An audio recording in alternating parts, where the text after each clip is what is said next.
Кыргыз тили 2-класс мугалим Сапаркулова Чынара Жакпековна. Саламатсыңарбы балдар? Барыңарга жагымдуу маанай калуу менен бүгүнкү сабагыбызды баштайбыз. Бүгүнкү сабактын темасы бул кайталоо сабагы балдар. Биз 2 черектеги жалпы кандай темаларга көңүл бурдук, ошолор боюнча кайталоо сабагын жүргүзөбүз балдар.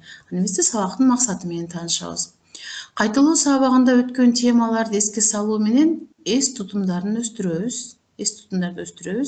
Сүйлөмдө заттын атын билдирген сөздөрдү таба алабыз. Сүрөттөр аркылуу жандуу жана жансыз заттарды ажырата алабыз балдар. Заттын атын билдирген сөздөр бизди курчап турган нерселердин баардыгы зат болот. Заттын атын билдирген сөздөр ким, эмне, кимдер, эмнелер деген суроолорго жооп берет. Карагыла балдар, кимдер, эмнелер. Кана кимдерди көрүп турабыз бул жерде. Көп балдар, кыздарды көрүп жатабыз балдар. Эмнелер бар. Кимдер деген кыргыз тилинде билесиңер, кимдер деген зат атоочко, кимдер деген зат атоочко биз көбүнчө эмненин суроосун беребиз. Сын, адамга гана берилет, конкреттүү затка.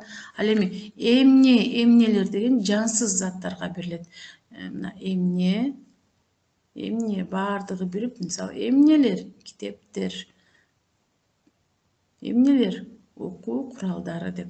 Булар биз кайталоо кайсы эмнелерди кайталадык?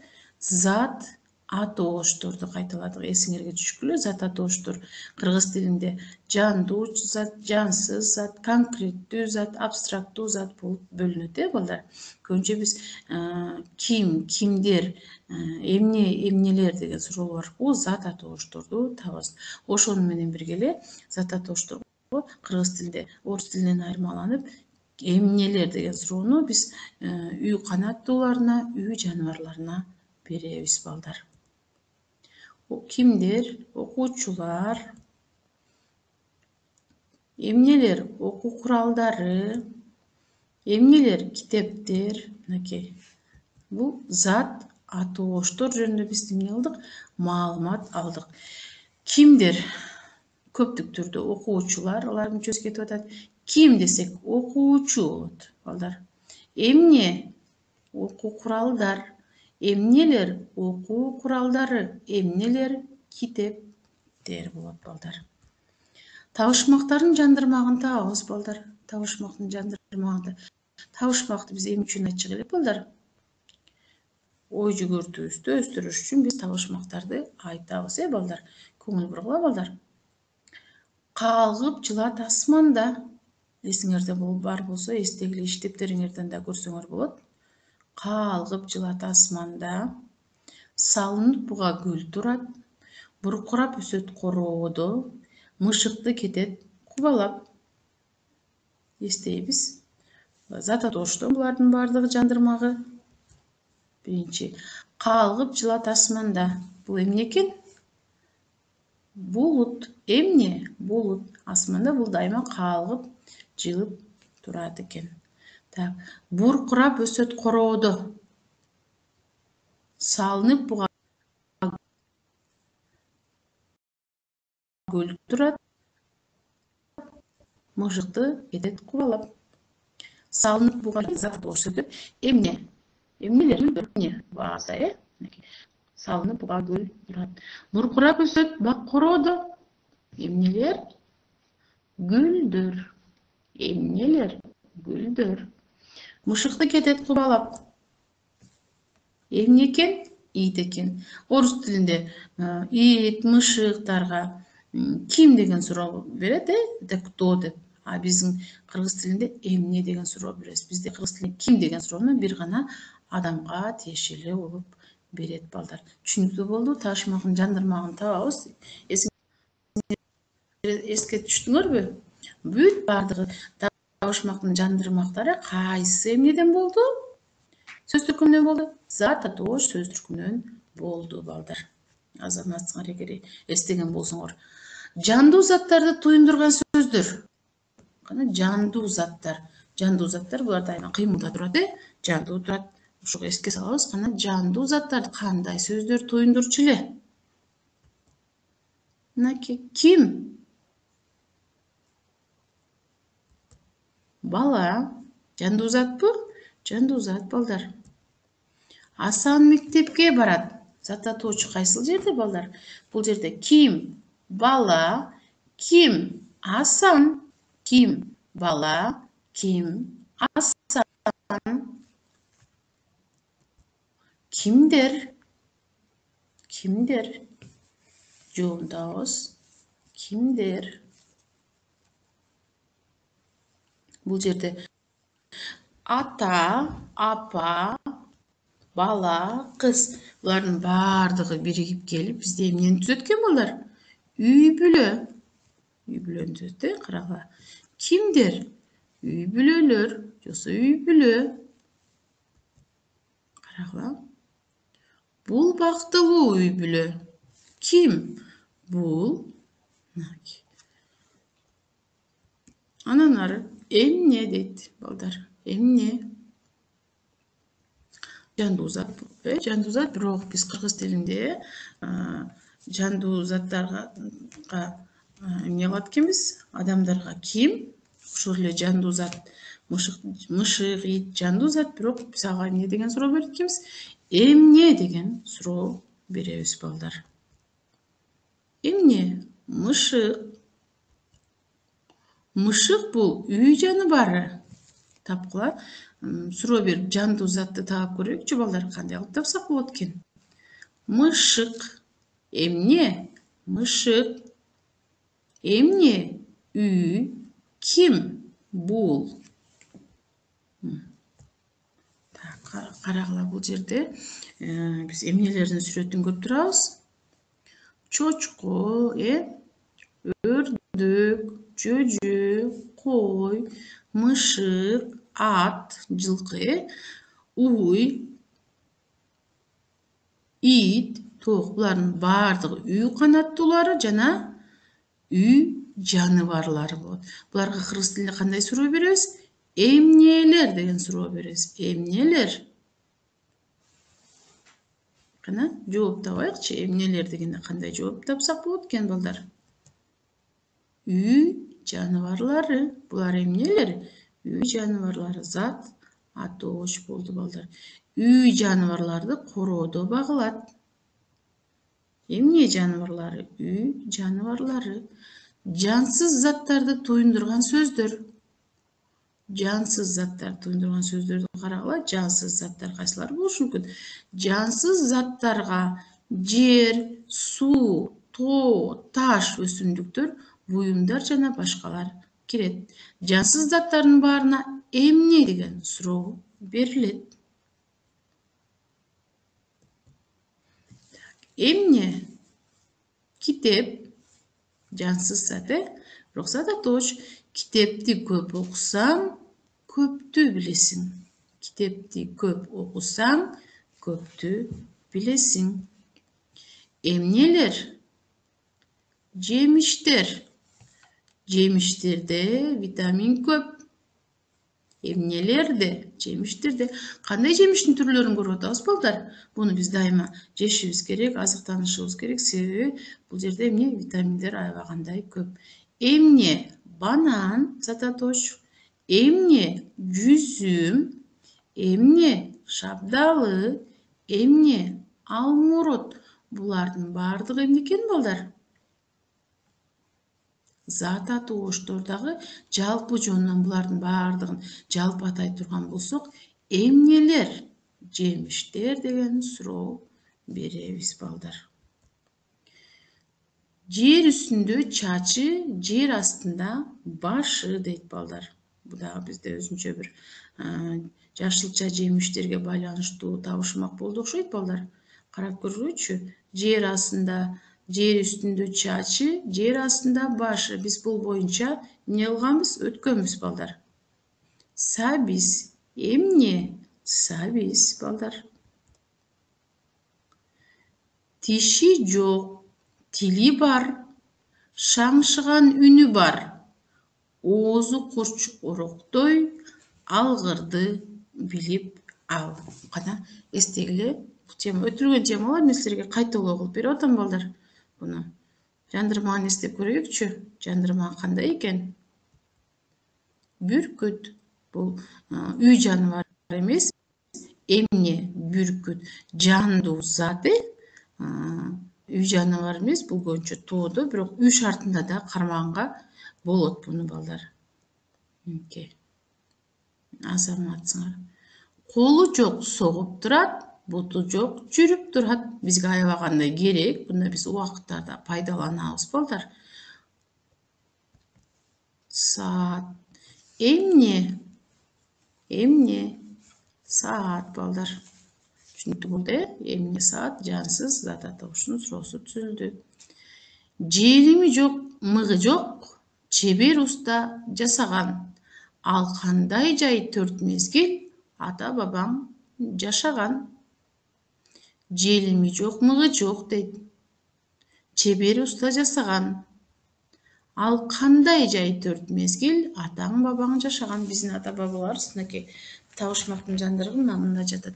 Ата бабабыз жашап келген экен, бирок азыркы учурга окшоп бизге үй курууга эч кандай курал жаракты талап кылган эмес экен. Бирок чебер усталар аябагандай жасап чыккандагы 4 мезгилде тең жашаганга ыңгайлуу кылган экен балдар. Кана бул эмне балдар? Мына зат атоошунун суроосун берип атам. Бул эмне? Боз үй жансыз зат атооч балдар. Түшүнүктүү болдубу? Заттын кыймыл аракетин билдире турган сөздөр дейт. Заттын кыймыл аракетин кандай сөздөр билдирчү эле? Заттын кыймыл аракетин билдирген сөздөргө эмне кылды, эмне кылып жатат, эмне кылат деген суроолор берилет. Эмне кылып жатат? Бала эмне кылып жатат? Бала уктап жатат. Асан уктап жатат десек болот. Ким? Асан. Кыймыл аракет эмне кылып жатат? Асан уктап жатат. Эмне кылат? Эмне? Чымчык, куш канаттуу. Ал эмне кылат? Чымчык сайрайт жана учат. Эмне? Чымчык. Зат атооч чымчыктын кыймыл аракетин билиш үчүн эмне кылат деген суроону биз таптык. Эми эчки улактарын кантип куткарып алды? Биз өткөн сабакта биз эмне кылганбыз? Окуганбыз, балдар. Жомок окуганбыз. Ошол жомок боюнча мен силерге кайталоо иретинде ушул тесттерди алдым балдар, көңүл бургула. Эчки улактарын кантип куткарып алды?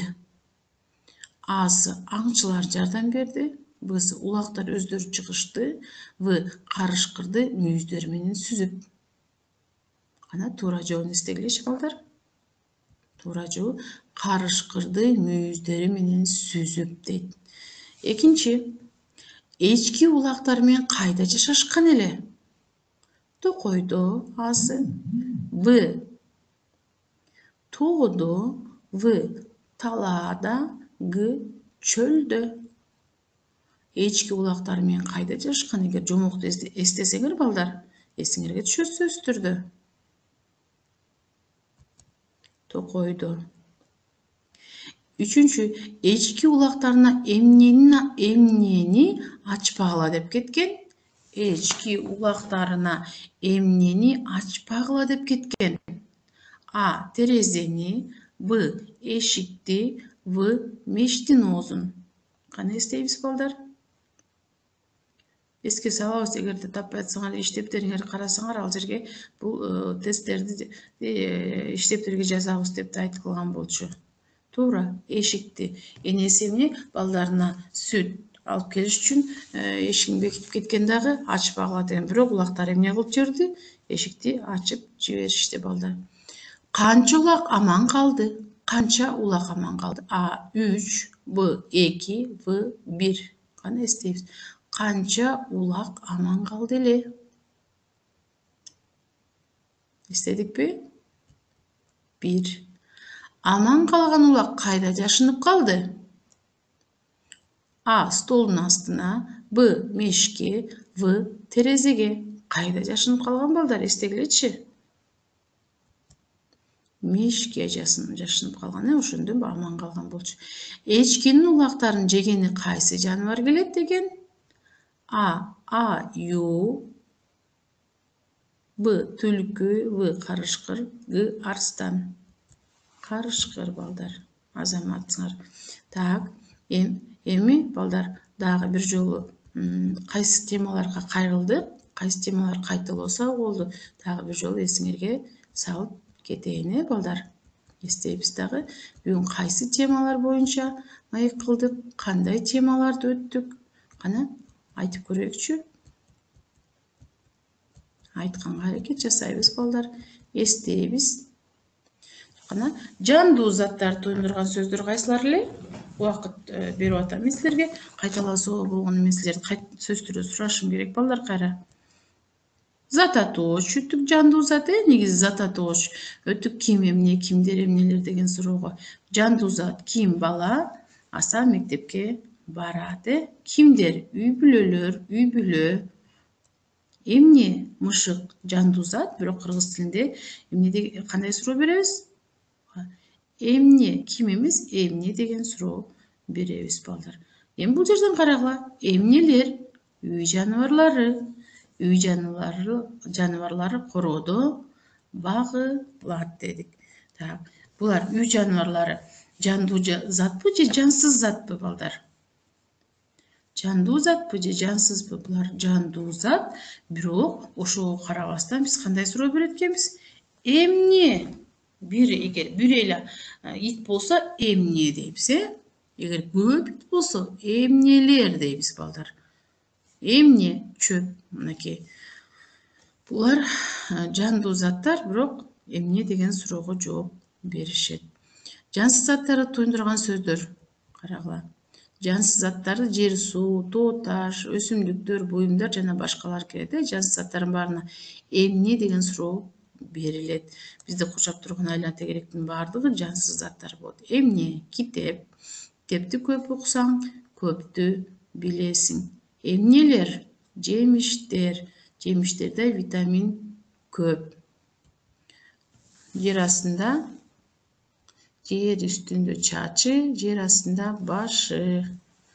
Тиши жок, тили бар, шаңшыган үнү бар. Оозу курчороктой, алгырды билип ал. Иштептерге жазып отургула. Силер да ушундай табышмактарды эмне кылсаңар болот, жазсаңар болот, балдар. Колу жок согуп турат, буту жок жүрүп турат. Азаматсыңар. Заттын кыймыл аракетин билдире турган сөздөрдү таптык, мынакей. Эмне кылып жатат? Асан уктап жатат. Эмне кылат? Чымчык сайрайт жана учат. Балдар.